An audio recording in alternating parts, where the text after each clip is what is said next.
Oui, merci Monsieur le maire. Ce vœu demande aux parlementaires de bien vouloir déposer une proposition de loi, par exemple, ayant pour but de modifier l'article 131-26 et suivant du Code pénal, afin que la peine d'inéligibilité puisse être prononcée de manière automatique et non complémentaire pour toute condamnation pour une durée j'aurais dit minimum, pardonnez-moi, ce sera un amendement, de 3 ans, à l'encontre d'une personne exerçant une fonction de membre du gouvernement ou un mandat électif public au moment des faits, et de demander à vous, monsieur le maire, de porter cette interpellation et de nous rendre compte des réponses que vous aurez donc obtenues.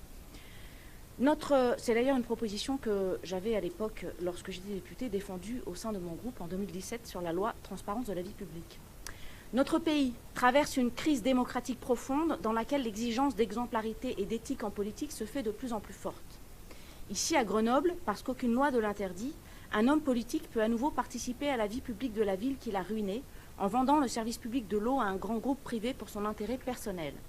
Cette situation trouble considérablement nos citoyens et entretient leur manque de confiance dans nos institutions, aggravant en cela la crise démocratique. Certains d'entre vous auront reconnu que cette introduction est extraite d'un vœu voté à l'unanimité lors du conseil municipal de Grenoble le 16 décembre 2019.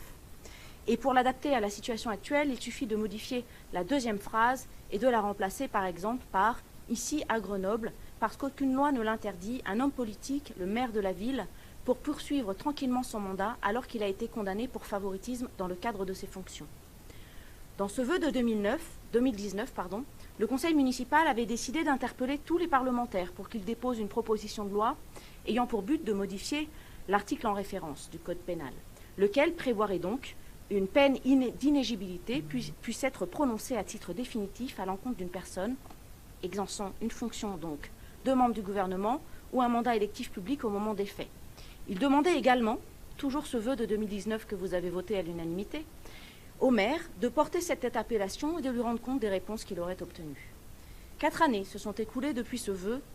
et nous serions tous d'accord pour dire que les très faibles taux de participation aux élections ayant eu lieu depuis 2019 et les tristes statistiques issues des sondages sur le regard que portent les Français sur leurs hommes et femmes politiques montrent des attentes légitimes, toujours plus fortes en matière de probité et plus d'exemplarité. C'est la raison pour laquelle nous souhaitons que le conseil municipal de Grenoble réitère ce vœu en 2019, de 2019 en 2023, en allant encore plus loin afin de répondre aux exigences d'exemplarité plébiscitées par les citoyens. Actuellement, l'inéligibilité est une peine complémentaire d'une durée maximale de 10 ans, pouvant être prononcée pour toute personne exerçant une fonction de membre du gouvernement ou de mandat électif public au moment des faits, pour des manquements au devoir de probité, corruption active, trafic d'influence. Cette peine complémentaire est obligatoire uniquement pour les personnes coupables d'un crime ou de certains délits listés dans un autre article du Code pénal. Article, d'ailleurs, qui précise en son point 3 « Toutefois, la juridiction peut, par une décision spécialement motivée, décider de ne pas prononcer la peine prévue par le présent article en considération des circonstances de l'infraction et de la personnalité de son auteur. » Nous proposons donc d'interpeller tous les parlementaires pour qu'ils déposent une proposition de loi ayant pour but de modifier cet article suivant du Code pénal afin que la peine d'inéligibilité puisse être prononcée de façon automatique et non complémentaire pour une durée minimum de 3 ans, là le minimum est juste, il faudra juste corriger dans le texte initial, à l'encontre de toute personne exerçant donc une fonction de membre du gouvernement ou un mandat électif public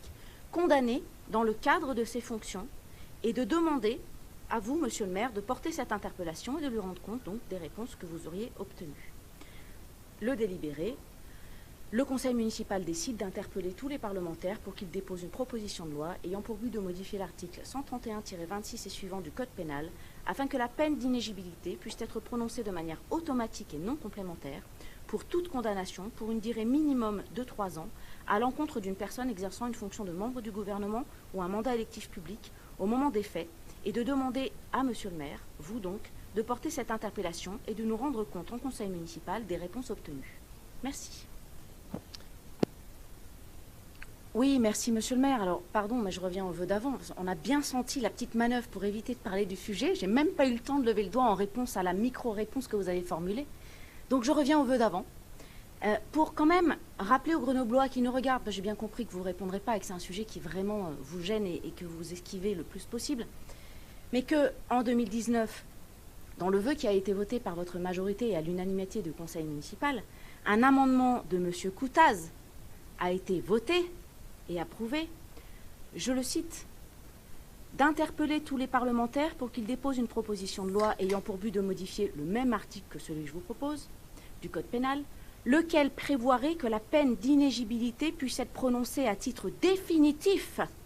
à l'encontre d'une personne exerçant une fonction de membre du gouvernement ou un mandat électif public au moment des faits. Donc, je comprends que peut-être vous trouvez que mon vœu n'est pas assez ferme par rapport à 2019, puisque vous preniez l'inéligibilité à vie, ce qui vous embêterait beaucoup. Vous voyez, moi, je suis plus tolérante avec vous en disant, faisons 3 ans, c'est déjà pas mal, vous voyez, il y a quand même une échelle des peines à respecter.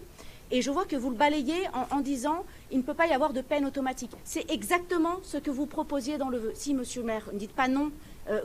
c'est l'amendement de monsieur Koutaz que vous avez voté en 2019 sur une peine automatique d'inéligibilité à vie. Voilà, donc je m'en étonne et j'aurais aimé vous entendre sur ce point et défendre peut-être les élus dont la probité n'est plus confirmée aujourd'hui par la justice et qui ont un casier judiciaire pour savoir quel pourrait être leur devenir. J'aimerais beaucoup vous entendre là-dessus, monsieur le maire. Vous avez été particulièrement prolixe pour les autres et pour les membres du gouvernement qui étaient d'ailleurs mis en examen, et j'étais l'une des premières à le condamner. Mais en l'occurrence, pour vous, on vous sent beaucoup moins prolixe sur le sujet.